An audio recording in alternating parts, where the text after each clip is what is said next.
За, ганц асуулт асууя.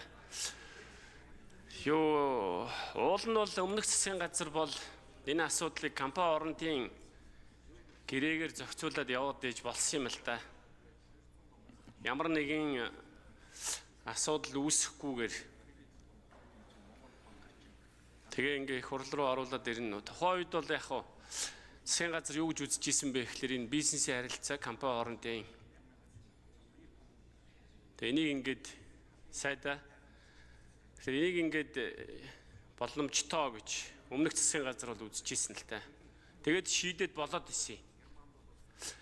Тэгж ахаад нэг шинэ компани байгуулах ч юмгүй. Энэ компани альдивын байгуулагдаад Эрдсойл гэдэг компани байгуулагдаад энэ чих олон жил явж байгаа шүү дээ. Тэгээд амдны сайд ахаад нэг хамтарсан компани байгуулах гэдэг байна уу? Эсвэл Эрдсойлоо хэлээд байна уу? Гэхдээ яг би бас өөр дээр ч байж байгаа зарим зүйлүүдийг бол ойлгоч л байна л та. Одоо энэ их хүнд хэцүү цаг үед зарим зүйл дээр одоо яахгүй болохгүй байх. Гэхдээ бол яг өмнөх засгийн газарт юу хийж исэн бэ гэж зарим сайдууд асуугаад ах шиг. Тэр бол чи компани хоорондын асуудал их хурл руу хамаагүй давж оруулаад эдггүй шүү гэдгийг. Тэр үед яг урлагтар сайд юуны юу байсан л та. Засгийн газар хоорондын юуг ахалж исэн. Тэгэхээр би уул уурхай яамнаас юу н гадаад харилцааны яамнаас асууя. За энэ бодлого одоо эрс өөрчлөгдсөн юм уу? Эсвэл шинэ зүйл нөхцөл байдал үүссэн үү? Гэдгийг асууя. За баярлалаа. За дамжны юмсад хариулъя. За Чамдлын Гамбатар гишүүний асуултанд хариулъя. Тэгээд за одоо тэгээд зовлон үдсэн хүн шүү дээ. Та одоо бас ойлгож байгаа бах. Тэгээд тэрийг хэлж байгаад их баярлалаа. Тэгээд энэ асуудал бол нэг үгүй хэлэхэд одоо мэдэхгүй бараг харилцааны л асуудал баймаар санагдаад идэг. Тэгээд манай уул уурхай яам хуулиараа ингээд хүлээх үүрэгтэй болохоор үнээр хүнд шүү. Та бол мэдчихэж байгаа те. Таны үед бол Орос улбаны ус юу ч хэллгүй гів гинт 3 сар түш ямар шатхууны ирэх хааж исэн.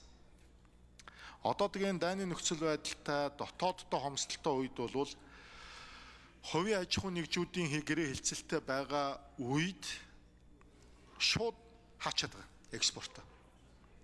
Зөвхөн засгийн газар хоорондын хилцээртэй улс орнуудтай л өгж байгаа. Өөрсдөө шууд хэлдэг бид нар дотоодынхоо мужуудад хүргэж чадахгүй байж танаад өгж байгаа шүү. Бас энийг ойлгоорой гэж.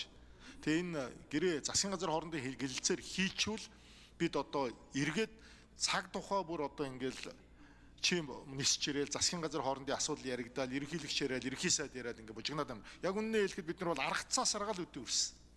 Тэгэхээр одоо бол бид бас энэ нөхцөл байдал туйлын эвгүй байгаа үед одоо энэ хилцээрээ ээж ер нь нэг аливаа хориг саадад орохгүй байх ийм нөхцөл байдлаа бүрдүүлэх зайлшгүй шаардлагатай байгаа юм аа.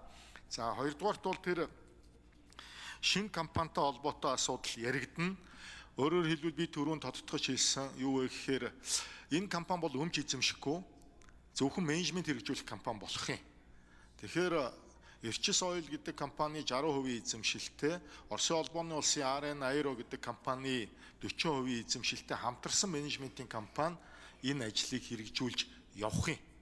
Тэгэхээр одоо ийм л одоо зохион байгуулалтаар бид нэр ажиллахаар ингээд тохиролцсон явж байгаа.